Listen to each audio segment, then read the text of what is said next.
जय हिंद दोस्तों, मैं आशीष सर आपका हार्दिक स्वागत करता हूं द करियर पॉइंट के ऑफिशियल यूट्यूब चैनल पे। दोस्तों कैसे हैं आप? उम्मीद है अच्छे होंगे, स्वस्थ होंगे और आपका मुस्कुराता हुआ चेहरा हमारे लिए और हमारी संस्था के लिए एक मोटिवेशन का कार्य करता है। ऐसे ही मुस्कुराते रहिए और अपना एक पद इस यूपी पुलिस के एग्जाम में सुनिश्चित करिए। दोस्तों आज मैं आपको पढ़ाने वाला हूँ रीजनिंग का एक बड़ा ही विशेष टॉपिक जिसका नाम है स्टेटमेंट आर्ग्यूमेंट। इसे यूपी पुलिस एग्जाम का एक निर्णायक टॉपिक कहा जा सकता है। मतलब जो यूपी पुलिस का एग्जाम होगा, अगर निष्कर्ष वाले अध्यायों ने अगर ठीक ठाक प्रश्न इस चैप्टरों से अगर एग्जामिनर पूछ लेता है तो निस्संदेह मेरिट घट जाएगी, क्योंकि ऐसे चैप्टरों के उत्तर बच्चों के पास नहीं होते हैं, एग्जैक्ट उत्तर नहीं होते हैं, क्योंकि टीचर सही तरीके से बच्चों को डील नहीं कर पाते, बता नहीं पाते हैं। तो क्या है इसके पीछे का लॉजिक, कैसे नियम और सिस्टमैटिक तरीके से इनको पढ़ना चाहिए कि बच्चे आसानी से सही उत्तर दे पाए।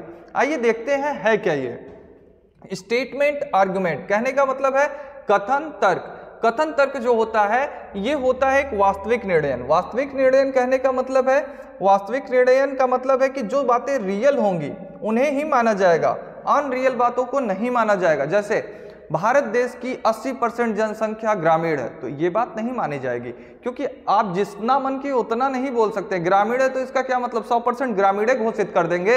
ऐसा नहीं हो सकता है। कहने का मतलब है कि भारत देश की 62% जनसंख्या ग्रामीण है, अगर ऐसा कहा जाएगा तब तो वो बात सही हो जाएगी, अन्यथा वो बात क्या हो जाएगी? गलत हो जाएगी। मतलब जो रियलिटी की बातें होंगी वो सही होंगी, अनरियल बातें सही नहीं हो पाएंगी। वास्तव में ये चैप्टर जो है ये दो बातों पे डिपेंड करेगा, एक होगा कथन और एक होगा तर्क। एक होगा कथन और एक होगा तर्क। कथन क्या होते हैं? किसी के द्वारा कही गई बात, किसी के द्वारा कही गई बात को हम लोग क्या कहते हैं? कथन कहते हैं, और उसी के आधार पर तर्क निकाला जाता है। और आपको बता दूं ये जो तर्क होता है, तर्क में ही उत्तर छुपा होता है और इसे कथनों के माध्यम से ही निकाला जाता है। जैसे कि मैं कहूं कि सूरज परीक्षा में फेल हो गया, मेरे द्वारा कहा गया बात है तो ये कथन होगा। सूरज परीक्षा में फेल हो गया, तो इस पर क्या तर्क निकल सकता है कि सूरज ने पढ़ाई अच्छे तरीके से नहीं की होगी इसलिए वो फेल हो गया। सूरज का तबीयत खराब हो गया होगा, यही मतलब हमारे द्वारा इसके आगे की बात तर्क निकाली जा रही। अच्छा, ये तर्क क्या होते हैं, निष्कर्ष क्या होते हैं, पूर्व धारणाएं क्या होती हैं, इसके बारे में मैं एक मोटी मोटी आपको जानकारी देता हूं। ध्यान से देखिएगा ये होता क्या है। देखिए जैसे कि मैं कहूं कथन क्या होता है, तर्क क्या होता है, निष्कर्ष क्या होता है, धारणाएं क्या होती हैं, ध्यानपूर्वक समझिएगा, ध्यानपूर्वक देखिए मैं क्या आपको बता रहा हूं। जैसे कि मैंने कहा कि राम का एक्सीडेंट हो गया, राम का एक्सीडेंट हो गया, यानी कि राम का एक्सीडेंट हो गया, एक्सीडेंट हो गया।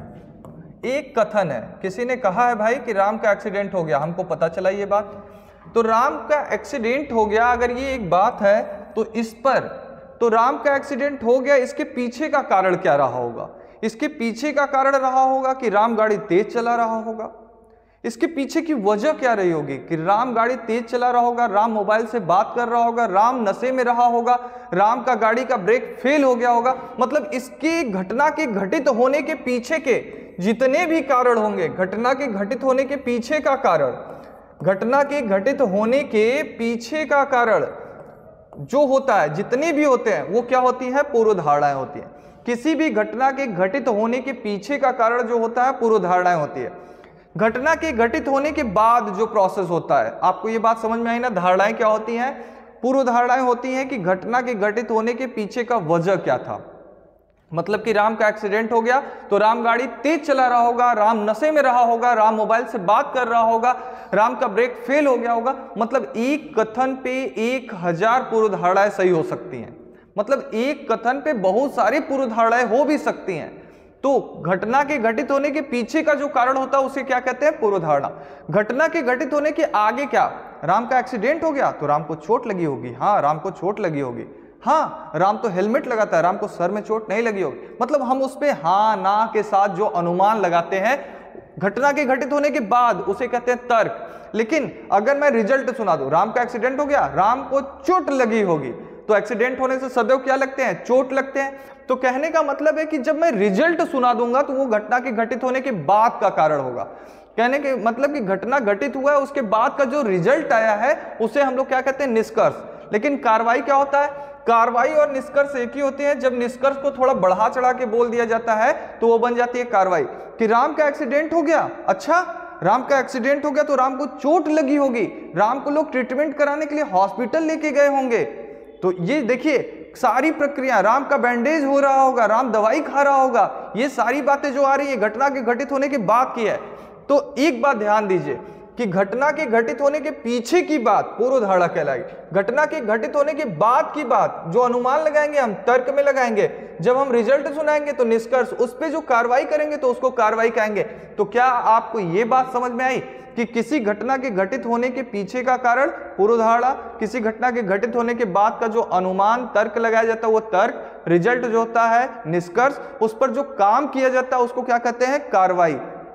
तो आगे की 3 बातें, पीछे की 1 बातें। बहुत सारे बच्चे यूपी पुलिस का एग्जाम दे लेंगे और उनको यह भी नहीं पता चलेगा कि पूर्व धारणा और निष्कर्ष में क्या अंतर होता है, पूर्व धारणा और तर्क में क्या अंतर होता है। उनको लगेगा सब एक होता है, लेकिन पूर्व धारणा पीछे की बात होती है और तर्क निष्कर्ष कार्रवाई आगे की बात होती है। उम्मीद है अच्छे से समझ में आ गया होगा। ध्यानपूर्वक देखिएगा आगे की बात में मैं क्या बता रहा हूं। स्टेटमेंट आर्गुमेंट जो होते हैं ये एक वास्तविक निर्णय होते हैं। इसमें 2 पार्ट होता है। एक होता है पार्ट नंबर 1 जिसको हम लोग कहते हैं कथन। इसमें इस कथन को, इसमें क्या कहा जाता है, प्रश्न।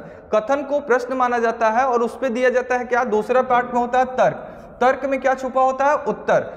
अगर आपका तर्क प्रबल है तो उत्तर क्या माना जाएगा, सही माना जाएगा। अगर आपका जो तर्क है वो कैसा है, दुर्बल है, तो उसको क्या माना जाएगा, गलत माना जाएगा। अच्छा सर प्रबल और दुर्बल छांटेंगे कैसे, सबसे बड़ी समस्या। प्रबल और दुर्बल जिसने छांट लिया उसका तो कथन तर्क कभी गलत ही नहीं होगा। तो इसके पीछे कुछ सामान्य नियम काम करते हैं। अगर उन नियमों को अगर छात्र जानता रहेगा तो उसका प्रश्न कभी गलत नहीं होगा। अगर बिना नियम को जाने आप प्रश्न करने के लिए कूद जाएंगे तो आपके उत्तर जल्दी सही नहीं हो पाएंगे। ध्यानपूर्वक देखिए मैं कैसे कैसे समझाता हूं आपको, देखिएगा। तीसरे स्लाइड में मैंने आपको बताया कि कथन तर्क से संबंधित महत्वपूर्ण नियम, इंपॉर्टेंट रूल्स। कहने का मतलब है कि पुनरावृत्ति का नियम। पहला नियम मैंने आपको बताया पुनरावृत्ति का नियम। अगर पुनरावृत्ति का नियम क्या कहता है, पुनरावृत्ति को हम लोग अंग्रेजी में कहते हैं रिपीटेशन रूल। तो रिपीटेशन रूल क्या कहता है कि जब कथन में कही गई बात को हाँ और ना के साथ ज्यों का त्यों लिख दिया जाए किसमें, तर्क में, तो ऐसे तर्क सदैव दुर्बल तर्क होते हैं और क्या होते हैं, गलत। जैसे मैंने एक प्रश्न लिया कि पेड़ों की कटाई पर प्रतिबंध लगा देना चाहिए, पेड़ों की कटाई पर प्रतिबंध लगा देना चाहिए। तो तर्क में मैंने कहा हाँ पेड़ों की कटाई पर प्रतिबंध लगा देना चाहिए, ज्यों का त्यों हाँ के साथ लिख दिया। फिर मैंने कहा नहीं पेड़ों की कटाई पर प्रतिबंध लगा देना चाहिए, पहले हाँ के साथ फिर ना के साथ। और मैंने अभी अभी ऊपर आपको बताया कि पुनरावृत्ति का नियम ये कहता है कि जब कभी भी हम लोग कथन में कही गई बात को तर्क में ज्यों का त्यों लिख देते हैं तो ऐसे तर्क सदैव क्या होते हैं, दुर्बल तर्क होते हैं। तो ये दोनों के दोनों ही तर्क क्या हो जाएंगे, गलत हो जाएंगे। ये भी गलत होगा और ये भी गलत हो जाएगा। आइए नियम नंबर 2 देखते हैं।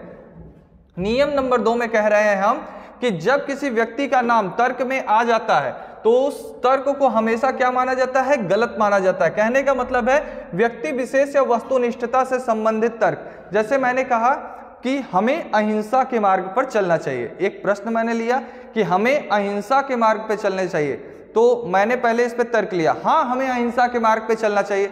देखिए फिर से अगर जो बात कथन में कही जा रही है उसी को तर्क में हाँ ना के साथ लेंगे तो वो सदैव क्या हो जाएगा, गलत।